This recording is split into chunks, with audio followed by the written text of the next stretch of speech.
എല്ലാ സമയത്തും ഖദീജ ബി നബി തങ്ങൾക്കൊരു തണലാണ്. ഒരു സാധാരണ സ്ത്രീയല്ല, ശരിക്ക് എല്ലാ കാര്യത്തിനും ഐഡിയ ഉണ്ടായിരുന്നു. എല്ലാ കാര്യത്തിനും ഐഡിയ ഉണ്ട്. കൊല്ലത്തിലൊരിക്കൽ നബി സല്ലല്ലാഹു അലൈഹി വസല്ലമ തങ്ങൾക്ക് ഒറ്റക്കിരുന്നൊന്ന് ഇബാദത്ത് ചെയ്യണമെന്ന ആഗ്രഹം. എന്നും അക്കാലത്ത് നടപ്പിലുള്ള ചില ഇബാദത്തിന്റെ രീതികളുണ്ട്. നമ്മളിപ്പോ ഇന്ന് കാണുമ്പോഴത്തെ നിസ്കാരം നോമ്പൊന്നുമല്ല, ശിർക്കല്ലാത്ത ചില ആരാധനാ രീതികൾ അന്ന് നിലവിലുണ്ട്. അത് കുറെയൊക്കെ അറിയും, കുറെയൊക്കെ അറിയാതിരിക്കും. അങ്ങനെയാണ്. കുറച്ചൊക്കെ ആൾക്കാർക്ക് കുറച്ചൊക്കെ അറിയാം, കുറെയൊക്കെ അറിയില്ല. ഉള്ളത് വെച്ചിട്ട് ഇങ്ങനെ ചെയ്യാം. അങ്ങനെ നബി സല്ലല്ലാഹു അലൈഹി വസല്ലമ തങ്ങൾക്ക് പൊതുവെ ജനങ്ങളുമായി സഹവസിക്കുന്നതിനേക്കാൾ ഒറ്റക്കിരിക്കാനായിരുന്നു ഇഷ്ടം. ഒറ്റക്ക് ഇങ്ങനെ കഴിഞ്ഞുകൂടാനാണ് ഇഷ്ടം. ആയിഷ ഖദീജ ബിയോട് ചോദിച്ചു, ഞാൻ കൊല്ലത്തിൽ ഒരു മാസം അങ്ങനെ ഒറ്റക്കിരുന്ന് ഇബാദത്ത് ചെയ്യട്ടെ എന്ന് ചോദിച്ചു. എന്ത് ചോദിച്ചാലും വേണ്ടാന്ന് ഖദീജ ബി പറയില്ലായിരുന്നു. ആയിക്കോട്ടെ പറഞ്ഞു, ആയിക്കോട്ടെ എന്ന് പറഞ്ഞു. അങ്ങനെ മക്കത്ത് കൂടെ ഇങ്ങനെ നബി തങ്ങൾ നടന്ന് പിന്നെ അവസാനം ഹിറാ പർവ്വതത്തിന്റെ ഗുഹയിൽ കയറി. ഹിറാ പർവ്വതത്തിന്റെ മേലെ കയറിയിട്ട് ഒരു ഗുഹയിൽ ഇങ്ങനെ ചെന്ന് നൻചീറിനെ കാട്ടി അടിച്ചോരി വൃത്തിയാക്കിയിട്ട് ഇങ്ങനെ ഇരുന്ന് നോക്കുമ്പോ കഅബ ഇങ്ങനെ കാണാണ്ട്. എന്നാ അവിടെ തന്നെ ആയിക്കോട്ടെ തീരുമാനിച്ചു. അങ്ങനെ അവിടുന്ന് ഇറങ്ങി വന്നിട്ട് ഖദീജ ബീവിനോട് പറഞ്ഞു, ഞാൻ പറ്റിയൊരു സ്ഥലം കണ്ടുപിടിച്ചിട്ടുണ്ട് പറഞ്ഞു. എവിടെയെന്ന് ചോദിച്ചു. ഹിറാ പർവ്വതത്തിന്റെ മുകളിലുള്ള ഗുഹയാണ് എന്ന് പറഞ്ഞു. ആയിക്കോട്ടെ ഞങ്ങൾ പെക്കോളി എന്ന് പറഞ്ഞു. എന്നാ പോണു ചോദിച്ചു. നാളെ പോവാന്ന് പറഞ്ഞു. അങ്ങനെ ഗോതമ്പ്, പച്ചവെള്ളം, കാരക്ക, ജെയ്ത്തെണ്ണ, ഉപ്പ്, 5 സാധനങ്ങൾ തയ്യാറാക്കി കൊടുത്തു. ജെയ്ത്തെണ്ണ, കാരക്ക, ഗോതമ്പ്, ഉപ്പ്, വെള്ളം, 5 സാധനം കൊണ്ടുപോകാൻ വേണ്ടിയിട്ട് കൊണ്ടുപോയി. നബി തങ്ങൾ അതുമായി പോയി ഹിറാ പർവ്വതത്തിന്റെ ഗുഹയിൽ ഇങ്ങനെ അല്ലാഹു തആലക്ക് ഇബാദത്ത് എടുത്തുകൊണ്ടിരുന്നു. ഇടക്കൊക്കെ ഇങ്ങോട്ട് വരും ഭക്ഷണം കൊണ്ടുപോകാൻ വേണ്ടിയിട്ട്. വൈകുന്നേരം വരും, ഭക്ഷണമായിട്ട് പോകും. വരാത്തന്ന് ഖദീജ ബീവി അങ്ങോട്ട് കൊണ്ടേ കൊടുക്കും. 55 വയസ്സ്, 9200 മീറ്റർ ഖദീജ ബീവിന്റെ പെരേന്ന് ഹിറാ പർവ്വതത്തിന്റെ ഗുഹയിലേക്കുണ്ട്. 9.5 കിലോമീറ്ററിന്റെ അടുത്തുണ്ട്. 55 വയസ്സുള്ള ഖദീജ ബീവി ഗോതമ്പും ജെയ്ത്തെണ്ണയും കാരക്കയും വെള്ളം എടുത്തിട്ട് 9.5 കിലോമീറ്റർ നടന്നിട്ട് ഹിറാ പർവ്വതത്തിന്റെ ഗുഹയിൽ കൊണ്ടേ കൊടുക്കണമെങ്കിൽ മനസ്സിൽ എത്ര സംതൃപ്തി ഉണ്ടായിരിക്കും എന്നാണ് നമ്മൾ ആലോചിക്കേണ്ടത്.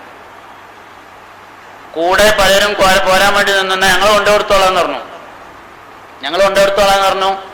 ഖദീജ ബി റളിയല്ലാഹു അൻഹ അതിന് മറുപടി പറഞ്ഞു, എന്റെ ഭർത്താവിന് ഞാൻ തന്നെ ഭക്ഷണം നൽകട്ടെ. കുട്ടികളെ വാപ്പ വന്നിക്കണു ചോറ് വിളമ്പി കൊടുക്കുന്നല്ല. ഭാഗ്യത്തിന് പെണ്ണുങ്ങളാരത് കേൾക്കാനില്ല എന്നുള്ളത്. കുട്ടികളെ വാപ്പ വന്നിട്ടുണ്ട്, ചോറ് വിളമ്പി കൊടുത്താൽ ഇമ്മ അവിടെ നിന്ന് കിടക്കട്ടെ എന്നല്ല. 55 വയസ്സാണെന്ന് ഖദീജ ബീക്ക്. നബി തങ്ങൾ ഹിറാ പർവ്വതത്തിന്റെ ഗുഹയിൽ ധ്യാനത്തിന് പോണ സമയത്ത് ചിലപ്പൊക്കെ നബിന്റെ ഇറങ്ങി വരും. വരാത്ത ദിവസം ഈ സാധനം തലയിൽ വെച്ചിട്ട് 9.5 കിലോമീറ്റർ നടന്നിട്ട് ഹിറാ പർവ്വതത്തിന്റെ ഗുഹയിൽ കൊണ്ടുപോയി വെച്ചു കൊടുത്തിട്ട് അവിടെ സംസാരിക്കാൻ നിൽക്കാതെ മടങ്ങിപ്പോരുമായിരുന്നു സയ്യിദത്തുന ഖദീജ റളിയല്ലാഹു അൻഹ. ഒന്ന് മുണ്ടി വർത്താനം പറഞ്ഞിട്ട് വിവരം അറിയാനല്ല, എന്റെ ഭർത്താവിന് ഞാൻ തന്നെ ഭക്ഷണം കൊണ്ടേ കൊടുക്കണം എന്ന വാശിയാണ് സയ്യിദത്തുന ഖദീജ റളിയല്ലാഹു അൻഹക്ക് ഉണ്ടായത്. 1 കൊല്ലം അങ്ങനെ കഴിഞ്ഞു. 2ാമത്തെ വർഷവും 11 മാസം കഴിഞ്ഞു. 12ാമത്തെ മാസം റമദാൻ ശരീഫിൽ നബി തങ്ങൾ ഹിറാ പർവ്വതത്തിലേക്ക് പോകാൻ വേണ്ടി ഒരുങ്ങുന്നു. ഖദീജ ബീവി റളിയല്ലാഹു അൻഹ ഭക്ഷണം തയ്യാറാക്കി. ഭക്ഷണവുമായി നബി തങ്ങൾ നടന്നു നീങ്ങി. ഗുഹയിൽ അല്ലാഹുവിനെ ഇബാദത്ത് ചെയ്തുകൊണ്ടിരിക്കുമ്പോ ജിബ്രീൽ മാലാഖ വന്നു. ബിസ്മില്ലാഹിർ റഹ്മാനിർ റഹീം.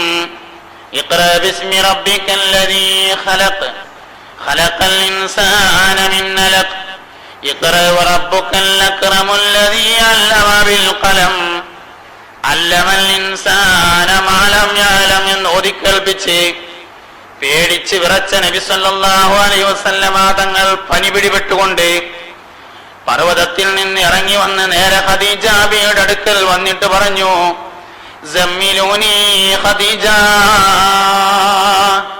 ഖദീജ എനിക്ക് പുതപ്പിട്ട് മൂടിത്തരൂ എന്ന് പറഞ്ഞു. ഖദീജ ബി വേഗം ഒരു പുതപ്പിട്ട് കൊടുത്തു. എന്നിട്ട് പുതപ്പിട്ട് കൊടുത്തിട്ട് ചോദിച്ചു, പ്രവാചക വൈദ്യം പഠിക്കുമ്പോ പനി ഉണ്ടായാൽ ആദ്യം ചെയ്യേണ്ട ചികിത്സ പറഞ്ഞോടത്ത് പറയുന്നുണ്ട് പുതപ്പിട്ട് കൊടുക്കുകയാണ് വേണ്ടത്. പുതപ്പിട്ടിട്ട് വിയർക്കുകയാണ് വേണ്ടത്. ശരിക്കും നബി സല്ലല്ലാഹു അലൈഹി വസല്ലം തങ്ങൾ ആവശ്യപ്പെടുകയാണ് എനിക്ക് പുതപ്പിട്ട് തരണമെന്ന്. ഖദീജ ബി റളിയല്ലാഹു അൻഹ പുതപ്പിട്ട് കൊടുത്തു. എന്നിട്ട് ചോദിച്ചു എന്തൊക്കെ ഉണ്ടായത്. അപ്പൊ ഇങ്ങനെ ഗുഹയിലിരിക്കുമ്പോ ഒരാൾ വന്നതും ഇഖ്റ ബിസ്മി ഇറങ്ങിയതൊക്കെ പറഞ്ഞു. അതാ എന്നാ പിന്നെ ഇങ്ങനെ കിടക്കണ്ടല്ലോ, നമുക്കൊന്ന് വറക്കത്ത് ബിൻ നൗഫലിന്റെ അടുത്ത് പോയി നോക്കാറ് നീ ചെയ്യാറും നീപിച്ചു. അവിടുന്ന് വറക്കത്ത് ബിൻ നൗഫലിന്റെ അടുത്തേക്ക് കൊണ്ടുപോയി ഉണ്ടായ വിവരങ്ങൾ പറഞ്ഞു. വന്നിരിക്കുന്നത് നാമൂസാണെന്ന് വറക്കത്ത് പറഞ്ഞു. ജിബ്രീലിന്റെ പേരാണ്. ജിബ്രീൽ അലൈഹിസ്സലാമാണ് വന്നിരിക്കുന്നത് എന്ന് പറഞ്ഞു. വർത്താനൊക്കെ പറഞ്ഞു, വരാൻ പോകുന്ന സംഭവങ്ങളൊക്കെ പറഞ്ഞു. കൂട്ടത്തിൽ ഒന്നും കൂടിയും പറഞ്ഞു, നിങ്ങളുടെ നാട്ടുകാര് നിങ്ങളുടെ നാട്ടിൽ നിന്ന് നിങ്ങളെ ആട്ടിയോടിക്കുന്ന സമയത്ത് ഞാൻ ഉണ്ടായിരുന്നെങ്കിൽ ഞാൻ നിങ്ങളെ പിന്തുണക്കുമായിരുന്നെന്ന് പറഞ്ഞപ്പോ പുണ്യനബി ചോദിച്ചു, അവ മുഖരിജീയ, എന്റെ നാട്ടുകാരെന്നെ ഇവിടെ നിന്നാട്ടുമോ? അങ്ങനെ സങ്കല്പിക്കാൻ പോലും പറ്റൂലായിരുന്നു.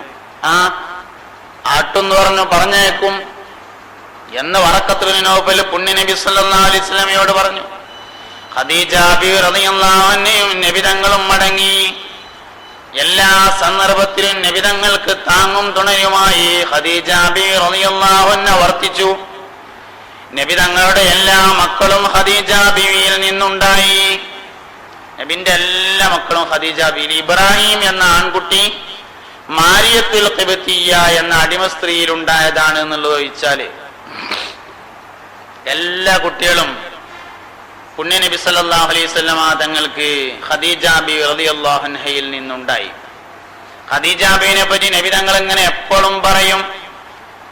കുറെ സമയം ഇങ്ങനെ പലപ്പോഴായി പറഞ്ഞപ്പോ ഒരിക്കൽ ഖദീജ ബി റളിയല്ലാഹു ആയിഷ ബി റളിയല്ലാഹു അൻഹ ചോദിച്ചു, നബിയേ അജൂസുൻ കദാ വകദാ, ഖദീജ ഒരു തള്ളല്ലേ എന്ന് ചോദിച്ചു.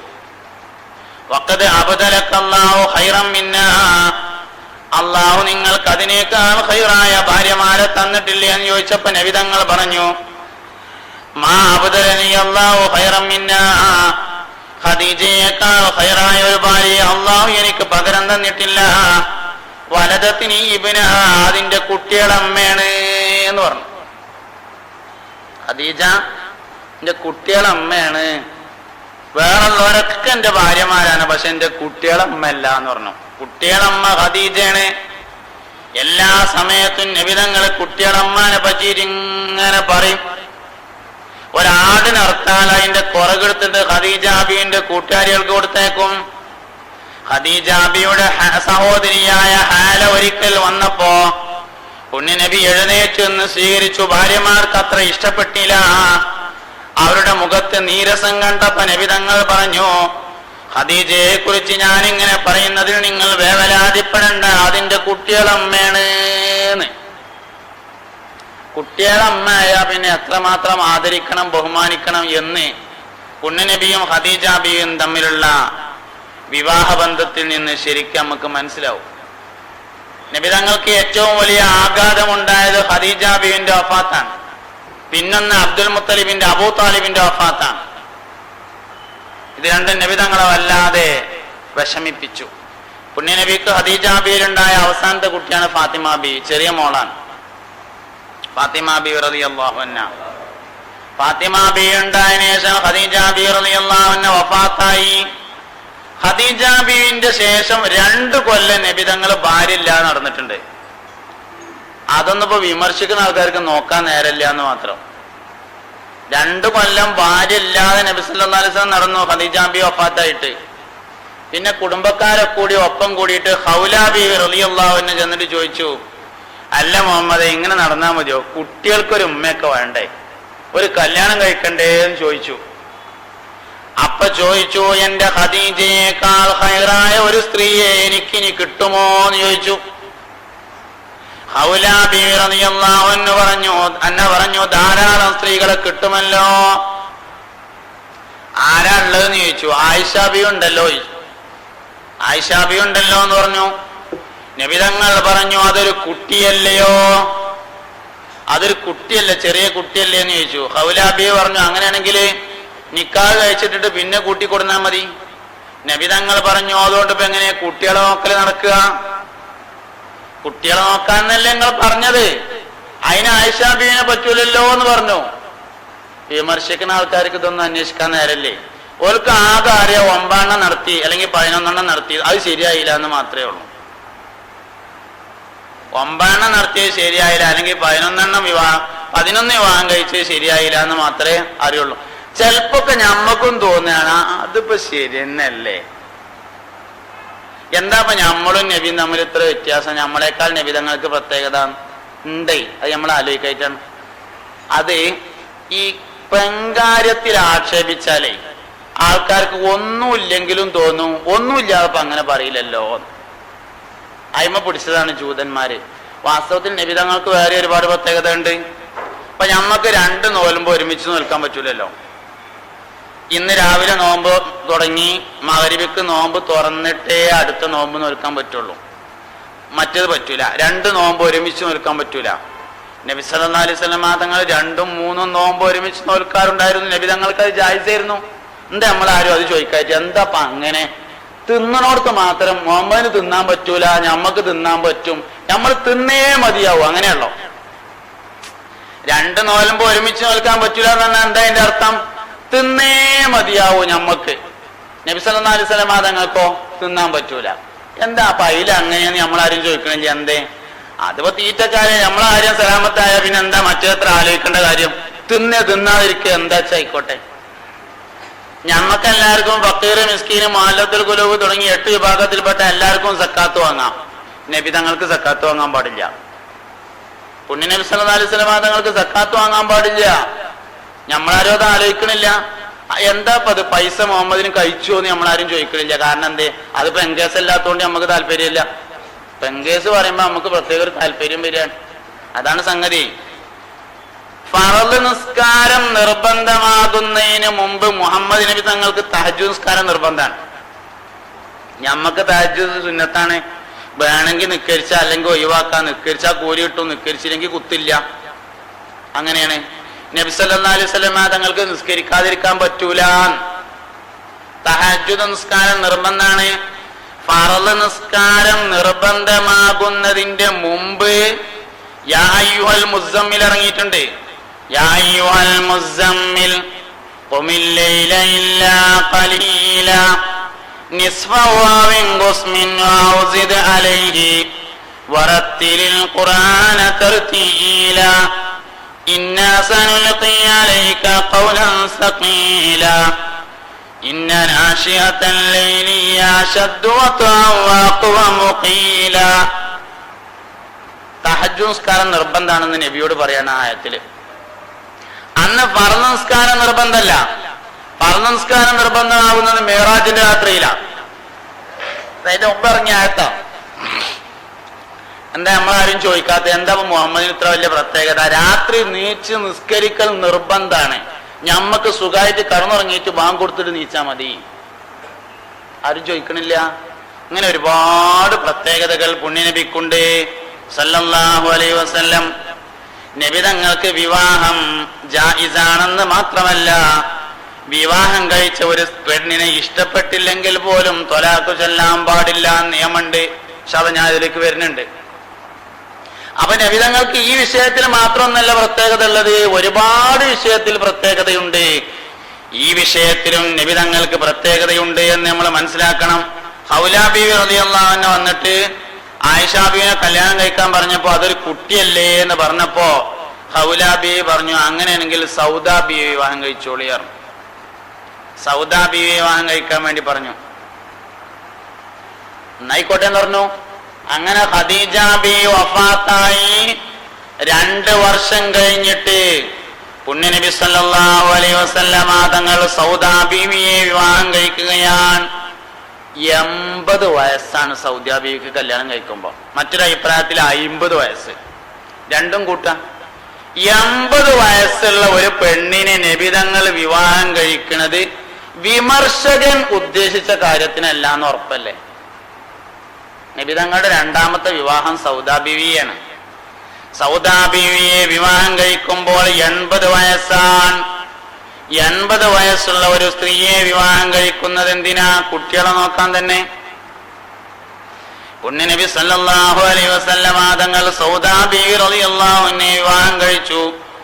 ഒറ്റക്ക് താമസിക്കുന്നതിന് പരിഹാരമായി മക്കളുടെ കാര്യങ്ങളെ സൗദാ ബീവി റളിയല്ലാഹു അൻഹ നോക്കി നടന്നു. മൂന്നാമതായി നബി തങ്ങൾ വിവാഹം കഴിച്ചതാണ് സയ്യിദത്തുന ആയിഷ റളിയല്ലാഹു അൻഹയെ. ഏറ്റവും കൂടുതൽ വിമർശന വിധേയമായതാണ് നബി തങ്ങളും ആയിഷ ബീവി റളിയല്ലാഹു അൻഹയും തമ്മിലുള്ള വിവാഹം. നബി തങ്ങളും ആയിഷ ബീവിയും തമ്മിലുള്ള വിവാഹം വലിയ വിവാദമായി. 6 വയസ്സാണ് നിക്കാഹ് ചെയ്യുമ്പോൾ ആയിഷ ബീവിക്ക്. 55 വയസ്സിൽ കൂടുതലുണ്ട് പുണ്യനബി സല്ലല്ലാഹു അലൈഹി വസല്ലം തങ്ങൾ ആയിഷ ബീവി വിവാഹം ചെയ്യുന്ന സമയത്ത്. 55കാരനായ ഒരാൾ 6 വയസ്സുള്ള ആയിഷയെ വിവാഹം ചെയ്യുന്നതിലെ യുക്തിയാണ് അന്വേഷിക്കുന്നത്. അതിലെ യുക്തിയാണ് അന്വേഷിക്കുന്നത്. അതിലൊരുപാട് യുക്തിയുണ്ട്. എന്താപ്പോ 55 റസൂലുള്ളാഹി സ്വല്ലല്ലാഹു അലൈഹി വസല്ലം തങ്ങളിൽ നിങ്ങൾക്ക് ഉത്തമമായ മാതൃക ഉണ്ട് എന്നല്ലേ? അപ്പൊ 55 വയസ്സുള്ള നബി 6 വയസ്സുള്ള ആയിഷയെ വിവാഹം കഴിച്ചതിൽ എന്ത് മാതൃകയുള്ളത് എന്നാ ചോദ്യം. എന്ത് മാതൃകയുള്ളത്? എന്താ മാതൃക? ഉണ്ട്, ഒരുപാട് മാതൃക ഉണ്ട്. ഒന്ന്, ഒരാൾ വിവാഹം കഴിക്കേണ്ടത് ഭാര്യയുടെ മാതാപിതാക്കളുടെ സംതൃപ്തിയോട് കൂടെയായിരിക്കണം എന്നതിലാണ് ഒന്നാമത്തെ മാതൃക. നിബിതങ്ങൾ ഒരിക്കലും 6 വയസ്സായ ഒരു പെൺകുട്ടി ഉണ്ടോ എവിടെയും കിട്ടാൻ പെണ്ണിട്ടാനായിരുന്നു എന്ന് ചോദിച്ച് നടന്നിട്ടില്ല. ഒരു 6 വയസ്സായ കുട്ടി ഉണ്ടോ അത്യാവശ്യം കാണാൻ തിരക്കടില്ലാത്തത് എനിക്ക് കല്യാണം കഴിക്കാനായിരുന്നു എന്ന് നിബിതങ്ങൾ ചോദിച്ചിട്ടില്ല. പിന്നെന്തേണ്ടായി? സിദ്ദീഖ് റളിയല്ലാഹു അൻഹുവിന് നബിതങ്ങളുമായി നേരിട്ട് കുടുംബബന്ധമില്ല. സിദ്ദീഖ് റളിയല്ലാഹു അൻഹുവിന്റെ വാപ്പാര പരമ്പര മുറത്ത് എന്നവരിലേക്കാണ് ചെന്നുമുട്ട. നബിതങ്ങളുടെ വാപ്പാന്റെ പരമ്പരയിൽ ഹാഷിം മുത്തലിബിലേക്ക് ചെന്നുമുട്ടിയാലേ അഹ്ലു ബൈത്ത് ആവുള്ളൂ.